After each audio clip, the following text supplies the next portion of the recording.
Babá brasileira é presa na Flórida após denúncia de mãe também do Brasil que gravou agressões. 2 brasileiros condenados por crimes no Brasil e que estavam foragidos são presos em New Jersey. BBC divulga ranking das 100 mulheres mais influentes de 2022 e na lista tem 3 brasileiras. Brasileiro Fig Diel se torna bicampeão mundial de surf adaptado na Califórnia. E mais de 15 milhões de pessoas em 16 estados estão sob alerta climático para as próximas horas. Segundo especialistas, partes do oeste do estado já registraram quase 10 centímetros de neve acumulada.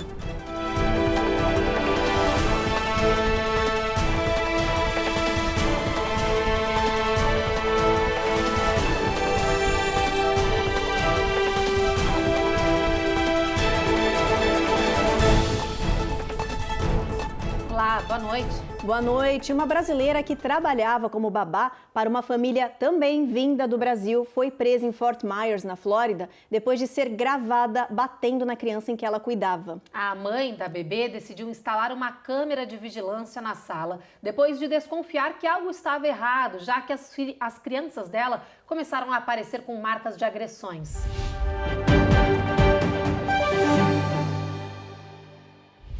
Fernanda Regina Souza Duarte Carvalho, de 44 anos, foi detida após a denúncia e agora enfrenta 4 acusações de crueldade contra um menor de idade, como mostra este documento da Justiça. Fernanda foi contratada como babá por outra brasileira que chegou do Brasil para morar na Flórida há 4 meses.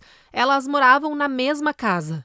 Em entrevista à emissora Wink News, sem mostrar o rosto, a mãe brasileira da criança agredida diz que começou a desconfiar da babá quando os filhos apareceram com hematomas e arranhões.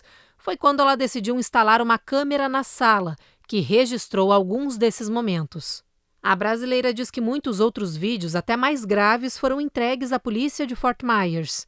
Segundo a imprensa local, Fernanda já foi liberada da prisão sem necessidade de pagamento de fiança. Ela deve comparecer ao tribunal no mês que vem para responder às acusações. Bom, e outros 2 brasileiros foram presos em New Jersey pelo ICE, o Serviço de Imigração. Eles eram foragidos da Justiça do Brasil por cometerem crimes no nosso país e moravam em Riverside e Long Branch. Um deles foi condenado a uma sentença de 5 anos de prisão por tentativa de homicídio e o outro foi condenado a 10 anos de detenção por tráfico de drogas e associação ao tráfico. Segundo um comunicado do ICE, eles foram presos junto com outros 41 imigrantes que tinham condenações criminais prévias em seus países de origem. Todos estão agora sob custódia do ICE. A previsão é de que os brasileiros sejam deportados em breve, assim que o governo tiver número suficiente de imigrantes detidos para serem enviados em um avião para o Brasil. E olha, a Suprema Corte dos Estados Unidos analisa reviver uma lei federal polêmica que considera crime quem for flagrado encorajando a imigração ilegal. Essa proposta tinha sido derrubada por um tribunal inferior por violação dos direitos de liberdade, mas o governo apelou. A Eloá Horazen vai explicar toda essa história pra gente. A primeira emenda da Constituição americana garante a plena liberdade de expressão, mas é uma das regras mais discutidas no país e deve continuar sendo. Esse trecho da base da sociedade americana volta à Suprema Corte dos Estados Unidos, que considera proibir qualquer discurso que estimule ou encoraje a imigração ilegal. Criminalizar qualquer fala que promova a imigração ilegal é um pedido da administração do atual presidente Joe Biden. Essa regra, na verdade, já existia, mas ela foi descontinuada em tribunal por entender que seu princípio fere a primeira emenda da Constituição, que assegura a liberdade de expressão. A tentativa de revisão, proposta pela Casa Branca, deve ser analisada nos próximos meses por juízes da Suprema Corte americana. Muitos devem estar surpresos com a posição do governo Biden em relação a esse assunto. Afinal, nós estamos falando de um governo democrata que está tentando revigorar uma lei, uma regra federal que controla a liberdade de expressão. O problema é o equilíbrio. Então temos uma situação onde pessoas incentivam, motivam e muitas vezes, por meios fraudulentos, convencem pessoas a imigrar ilegalmente para os Estados Unidos. E por outro lado, temos a questão da liberdade de expressão. Vai ser muito interessante ver a como a Corte Suprema deste país, que agora tem uma maioria republicana e conservadora, vai lidar com este pedido do governo Biden. É uma situação difícil, pois as redes sociais, os veículos de comunicação, há muita coisa, muita informação em relação a migrar para os Estados Unidos. Então, o controle dessa regra federal, não sei como será. Então, vamos ver o que acontece aqui com a Corte Suprema e se eles estarão de acordo com o governo Biden. Essa discussão é semelhante a uma análise inconclusiva que a Suprema Corte conduziu em 2020. Na época, o californiano Helaman Hansen foi acusado de enganar imigrantes indocumentados entre 2012 e 2016, prometendo-lhes cidadania americana por meio de um programa de adoção de adultos operado por sua empresa com sede em Sacramento. O governo disse que Hansen convenceu pelo menos 471 pessoas a aderir ao seu programa, cobrando de cada uma delas até $10 mil, embora ele saiba que as adoções de adulto que ele anunciava não levariam à cidadania americana. Hansen foi condenado em 2017 a 20 anos de prisão por violar a lei federal que proíbe induzir ou encorajar não-cidadãos a vir, entrar ou residir nos Estados Unidos ilegalmente. O americano também foi julgado culpado por fraude postal e eletrônica. Bom, depois do intervalo a gente mostra que saiu o ranking da BBC das mulheres mais influentes do mundo. São 100 nesse ranking e olha, tem 3 brasileiras na lista. E tem reportagem especial sobre a escassez de remédios importantes, principalmente para tratamentos infantis, nas prateleiras de todo o país.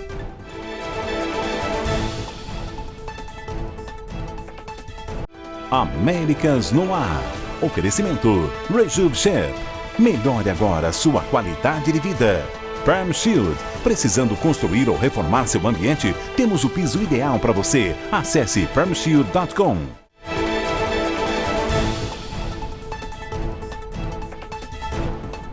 Saiu a lista dos passaportes mais poderosos do mundo deste ano de 2022. Quem lidera esse ranking são os Emirados Árabes. O Brasil não aparece nem no top 10. Ficou na posição de número 11, ao lado de Argentina e Chile. O ranking é do site Passport Index. O documento mais poderoso do mundo é o da federação que reúne 7 pequenas monarquias, os Emirados Árabes. Esse passaporte permite que seus cidadãos viajem para 180 países sem a permissão de um visto. Em segundo lugar estão vários países da Europa: Alemanha, Suécia, Finlândia, Luxemburgo, Itália, Espanha, França, Holanda, Áustria e Suíça. O país asiático da Coreia do Sul também aparece em segundo lugar. Os passaportes dessas nações permitem os turistas visitarem 173 países sem nenhum problema imigratório. A medalha de bronze ficou com outro grupo de países europeus e da Oceania. São eles Dinamarca, Bélgica, Portugal, Noruega, Polônia, Irlanda e Nova Zelândia. Os Estados Unidos também integram esse grupo, que dá livre acesso a 172 países. O Brasil dividiu a posição de número 11 com a Argentina e o Chile. O passaporte desses países permite acesso a 160 nações. Nos últimos lugares do ranking estão Iraque, Síria e Afeganistão. O documento desses países permite entrada liberada em apenas 38 países. Basicamente, passaportes fortes são passaportes que você não precisa passar pelo processo americano tradicional, que você tem que ir lá no consulado, pedir, ser rejeitado ou não, aquela coisa toda, né? Ou seja, um passaporte que dá muita abertura no mundo inteiro. Isso, de maneira geral, é relacionado com países que, de maneira geral, não tem muito problema com imigração. Então, é essa basicamente a questão, né? Quer dizer, países mais complicados, que, enfim, de maneira geral, exportam mais migrantes ilegais, esses caras estão preocupados, então tentam criam visto, criam circunstâncias que é um filtro para esse pessoal ir. Então, passaporte forte é um passaporte que não precisa de muito filtro, que você confia mais ou menos que as pessoas vão voltar para os seus países, porque tem suas vidas, tem seus empregos, tem coisa que o valha. A rede de notícias BBC, uma das mais influentes do mundo, divulgou sua lista com o nome das mulheres eleitas as mais influentes de 2022. 100 mulheres foram escolhidas como as mais inspiradoras do ano. E olha, nesse ranking tem o nome aí de 3 brasileiras. Exatamente. Uma delas é a ativista e jornalista indígena Alice Pataxó, que que se dedica a aumentar a conscientização sobre as comunidades indígenas e as causas ambientais. Outra brasileira na lista é a senadora Simone Tebet, que concorreu nas eleições presidenciais do Brasil e hoje ela é cotada para integrar o novo governo de Lula. Tebet foi a primeira mulher a presidir a Comissão de Justiça do Senado. Quem também está neste ranking é Erika Hilton, que é a primeira mulher trans negra eleita para o Congresso Nacional. Ela é uma ativista a favor dos direitos humanos e contra o racismo. Essa é a 10ª edição do BBC 100 Woman, que faz um balanço anual para mostrar o progresso das mulheres no mundo. A edição deste ano teve o objetivo de destacar mulheres que estão à frente de conflitos e que desempenham papéis importantes na política. Bom, e mudando de assunto, a gente fala agora de saúde. O inverno nem começou ainda, né, gente? Mas as farmácias do país já registram aí falta de estoque de remédios para combater febre e mal-estar, além de antibióticos. Pois é, olha, isso acendeu o alerta vermelho no governo, que está negociando com as farmacêuticas o aumento da produção de remédios. Olha, a tripledemia é a culpada dessa falta de medicamentos. A Carolina Camargo tem todas as informações. Prateleiras vazias. As farmácias e grandes redes de mercado estão registrando uma baixa de remédios nunca vista antes no país. Não há medicamento para gripe comum como o Tilenol, que combate a febre e mal-estar, e antibióticos como a amoxicilina também estão em falta. Segundo o FDA, são mais de 125 remédios que não estão sendo encontrados nas drogarias. O motivo é a chamada tripledemia, 3 vírus diferentes que provocam doenças respiratórias com sintomas parecidos: gripe, RSV e Covid-19. Os vírus chegaram ao mesmo tempo e antes do inverno começar, e isso acabou com os estoques de medicamentos. Só para se ter uma ideia da nova crise da saúde, os hospitais estão com mais de 80% de lotação. A taxa é a mais alta da última década, supera até o início da pandemia. Até o momento, menos de 50% da população do país tomou a vacina da gripe e o reforço para a Covid. Os médicos dizem que isso faz com que os doentes se multipliquem mais facilmente no país. Em uma tentativa de conscientizar o público e já de olho nas festas de final de ano, o governo está fazendo uma campanha com a primeira-dama. A coisa mais importante que você pode fazer para se preparar para as férias é obter sua vacina contra a Covid atualizada, declarou Joe Biden.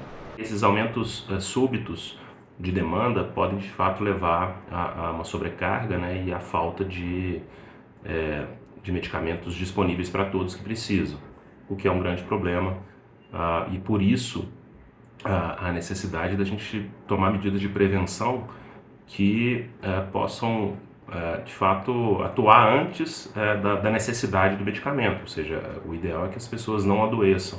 E para isso as medidas de prevenção de doença respiratória têm algum impacto, né? Então, o uso de máscaras em locais fechados, não circular, né? Não conviver com outras pessoas quando está doente, procurar fazer testes diagnósticos, né? Sempre que tiver suspeita de doença respiratória, para que a pessoa que esteja doente possa então se recolher e ficar então com menor risco de transmissão para a comunidade.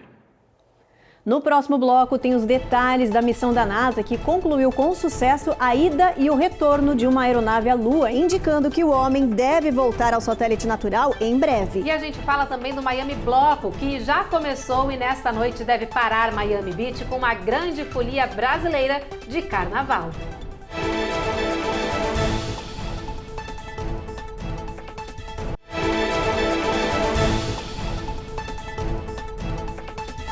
Já voltamos e olha, para quem tá com saudades do Brasil, daquele ritmo de samba e folia, olha só essa dica. Pessoal, tá acontecendo agora em Miami Beach um carnaval com o tradicional e famoso grupo Miami Bloco. Olha, essa folia é inspirada numa festa de rua do Rio de Janeiro. Acontece todo ano no Miami Beach Bandshell, na Ocean Drive. Tem muita bateria, samba e animação. Inclusive, cantores famosos recriam novas versões de clássicos carnavalescos. Não dá para ficar de fora, a festa começou às 6 horas da tarde. E ainda dá tempo de aproveitar, então termina só às 10 horas da noite, corre para lá, mas só depois que acabar o nosso jornal, né, Ruth? Com certeza. Bom, agora mudando de assunto, gente. A missão da NASA Artemis 1 encerrou com sucesso ontem. Foram 26 dias girando em torno da Lua. No domingo, a cápsula retornou à Terra, marcando a história. A aterrissagem foi o coroamento desse programa espacial. A Orion entrou na atmosfera a uma velocidade de 40 mil quilômetros por hora, cerca de 32 vezes a velocidade do som, gente. Olha, agora a NASA já planeja o próximo passo rumo à exploração lunar. A Carla Marinho conta toda essa história pra gente. O retorno à Terra foi considerado perfeito. A aeronave Orion não tripulada fez o mergulho no final da manhã de domingo no Oceano Pacífico, na Califórnia. Para o administrador da NASA, Bill Nelson, o sucesso marca o retorno das missões à Lua depois de 50 anos, com o uso de uma nova tecnologia e de toda uma nova geração de astronautas. Este é um dia extraordinário, é histórico, porque agora estamos voltando para o espaço profundo com uma nova geração. Foram 26 dias viajando ao redor da Lua. Ao longo da fase 1 da missão Artemis, a cápsula Orion transmitiu fotos e vídeos impressionantes da superfície lunar. Também teve registro da espaçonave e a Lua, com o planeta Terra visível ao fundo. A espaçonave sobrevoou vários locais de pouso da Apollo. A missão não tripulada foi um teste de desempenho e segurança da cápsula Orion. Um conjunto de manequins equipados com vários sensores coletou dados sobre a exposição à radiação e outras condições da viagem espacial. Testes também para o gigante foguete Space Launch System. O propulsor de 322 pés de altura é mais poderoso do que o foguete aposentado Saturno V, usado para enviar astronautas à Lua durante o programa Apollo. A missão alcançou outro marco para a NASA. A nave Orion bateu o recorde de distância, viajando cerca de 270 mil milhas da Terra. O título de voo tripulado de maior alcance havia sido mantido pela missão Apollo 13, que atingiu quase 250 mil milhas da Terra em 1970. Essa cápsula agora vai ser levada para o Kennedy Space Center na Flórida, vai ser estudada, vai ser analisada, para que os cientistas da NASA possam aprimorar o próximo foguete que vai ser Artemis 2. Nessa missão da Artemis 2, que deve ocorrer em 2024, já será um voo tripulado sem o pouso na superfície lunar. Mas vai ser importante para a conquista da Lua novamente pelos Estados Unidos da América. Agora a gente fala de carros elétricos. Surgiu uma preocupação com essa nova tecnologia que está gerando aí muita polêmica em New York. Os carros aí, modelos elétricos, afetam a transmissão de rádio AM e muitos veículos estão sendo lançados sem essa opção de rádio. Esse pode ser o fim da preferência dos motoristas mais idosos. Quem escolher comprar o carro elétrico vai economizar, mas vai ter que abrir mão da tradicional rádio AM de notícias. Os veículos movidos à eletricidade provocam ondas eletromagnéticas que dificultam sintonizar as estações AM, sem provocar estática e muito ruído. As principais fabricantes de carros elétricos, como BMW, Tesla, Volkswagen, Ford e Volvo, já estão produzindo modelos com uma opção única de rádio FM. A descoberta da interferência eletromagnética dividiu opiniões. Muitas pessoas não gostaram da novidade. Atualmente, cerca de 47 milhões de americanos ouvem rádio AM pelo menos 2 horas por dia, representando aproximadamente 20% do público de rádio. As estações americanas também alegaram que, se a tendência dos elétricos crescer, isso pode significar o fim de várias estações AM, já que vão perder a audiência principal dos horários da manhã e da tarde, quando os ouvintes vão e voltam do trabalho. Os sinais de rádio AM viajam mais longe e alcançam mais pessoas, especialmente nas comunidades agrícolas e rurais. As estações custam menos que FM para operar. Depois do intervalo, tem os detalhes da tempestade de inverno que atinge o país e que coloca mais de 15 milhões de pessoas em situação de alerta. E deu Brasil nas águas da Califórnia. Fig Diel foi consagrado bicampeão mundial de parasurf aqui nos Estados Unidos.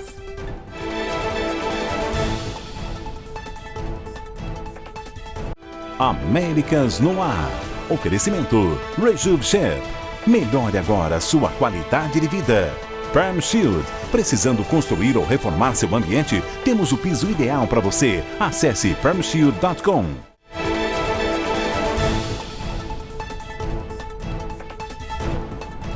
O Brasil foi medalha de ouro no Mundial de Surf Adaptado, que aconteceu neste final de semana na Califórnia. Olha, como era esperado, Fig Diel, de 49 anos, fez bonito, superou os adversários e venceu pelo segundo ano consecutivo.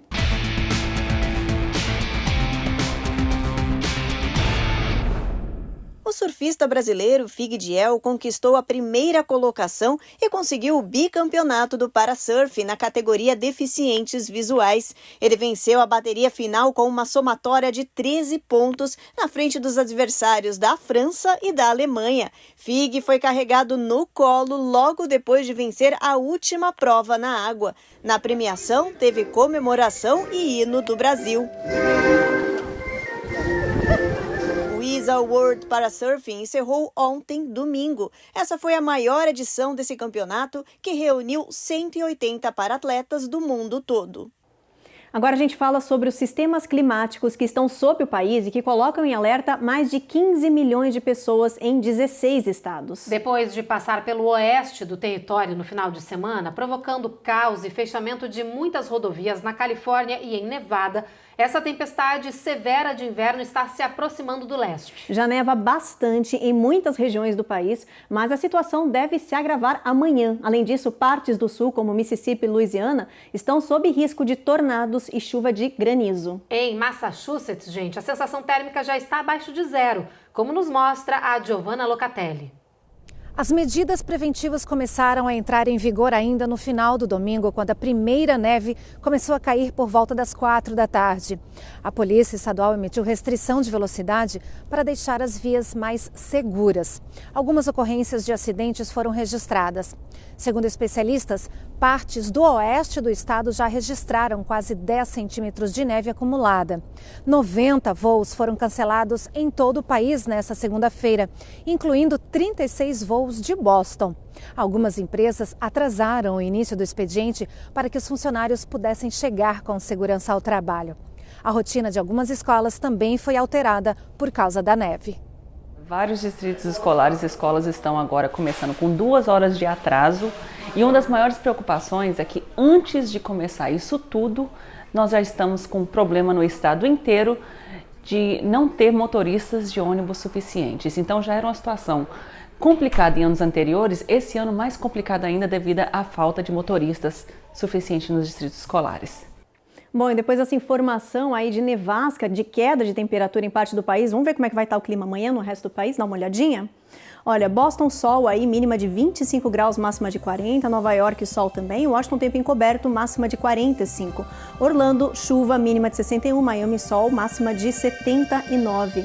No Texas, tempestade em Dallas, mínima de 49. Tempestade em Houston também, mínima de 61, Evelyn. Agora em Washington, em Seattle, onde fez muito frio no final de semana, vai continuar gelado, gente. 33 de mínima, sem sol aparecendo. Em São Francisco, sol entre nuvens, máxima não passa de 54. Em Los Angeles, o sol brilha com mínima de 41 e em Las Vegas, mínima de 32 e máxima de 51. Bom, e agora olha só que fofura essa história, gente. Uma menina de 6 anos, moradora da Califórnia, decidiu que precisava fazer alguma coisa para, enfim, conseguir ter o animal de estimação que ela tanto deseja.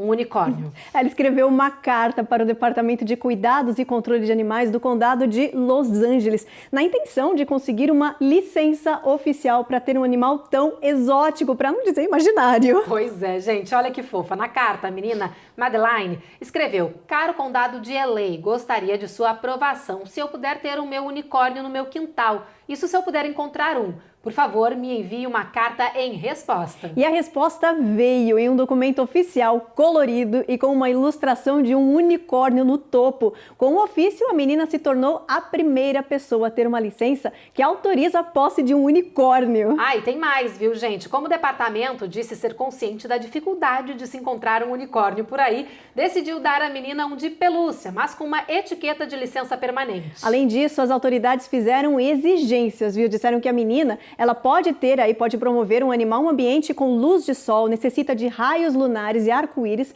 além de ser alimentado com melancia, ser polido com um pano macio. Essas foram as exigências. Pois é, olha, para o Departamento de Animais de LA, a brincadeira é, na verdade, um incentivo para que essa menina e, consequentemente, as amigas dela entendam da importância de cuidar bem dos bichos e oferecer para eles um lar amoroso. Não sei vocês, mas meu coração tá bem cheio, bem quentinho depois dessa notícia. Eu achei linda essa notícia, eu também vi, eu achei maravilhosa. Gente, vamos combinar? Que ato mais bonito, né? Pois é, vai virar moda agora. Vai todo mundo escrever. As menininhas todas escrevendo carta para os condados pedindo para conseguir um unicórnio e ter a licença para criar esse bichinho exótico. Deve ter surpreendido até os pais, né? Porque talvez eles não estivessem esperando esse tipo de reação e eles tiveram esse cuidado, gente. O departamento teve esse cuidado de escrever e responder, muito bonitinho. Lindo, maravilhoso, adorei essa história. Que ela consiga ser unicórnio. Concordo, que ela consiga ser unicórnio. Vamos aí aprovar, assinar essa ordem, né? Que ela consiga. Ela consiga. Gente, é com essa notícia maravilhosa, então, que a gente termina o jornal. A gente espera vocês amanhã, às 7h30 da noite. Isso aí, vocês ficam agora com mais um episódio da novela Jesus. Até amanhã, gente. Até amanhã.